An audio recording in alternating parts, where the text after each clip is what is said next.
ဒီမှာနော်မတ trade ကဖွင့်ချင်တဲ့သူဆိုရင်ဒီ video file ကိုကြည့်လိုက်နော်ဒီငါရဲ့ဇာတ်လိုက်နှစ်ယောက်ကမတ trade ကလုပ်ချင်တယ်ဆိုလို့ဒီနေ့နိုင်ရမှာသူတို့နှစ်ယောက်တော့လောက်ပေးတာပေါ့နော်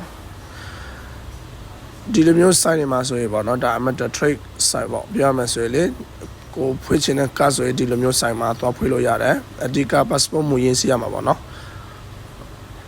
ဒီမှာသူတို့နိုင်ငံတွေနော်နိုင်ငံမြန်မာနိုင်ငံလည်းပါတယ်အဲ့မှာကြည့်ပို့လို့ရတဲ့နိုင်ငံတွေအဲ့မှာသူတို့ပြရတယ်ဒီမှာကောက်တာမှာသွားမယ်ကောက်တာသွားပြီးတော့ကပ်ဖွင့်ချင်တယ်ဆိုရင်သူတို့ passport တွေတောင်းမှာနော် passport တောင်းပြီးလို့ရှိရင်ကိုယ့်ရဲ့နာမည်ဖုန်းနံပါတ်အဲ့မှာရေးပေးလိုက်နော်သူတို့တောင်းတာရေးပေးလိုက်ဒီနေ့ကတော့လုပ်ပေးတဲ့ကြတော့2ယောက်ပေါ့နော်တကယ်ချင်း2ယောက်စလုံးကပ်ဖွင့်ပေးမယ်ဟိုယောက်ကြတော့ပစ္စပို့မယ်ပစ္စပို့ပြီးတာနဲ့သူကလည်းကပ်ဖွင့်မယ်ပေါ့နော်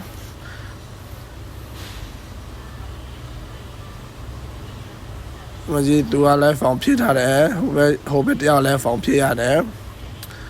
နှစ်ယောက်စလုံးဖွင့်မယ်ဆိုတော့နှစ်ယောက်စလုံးဖောင်ဖြည့်ရတာပေါ့နော်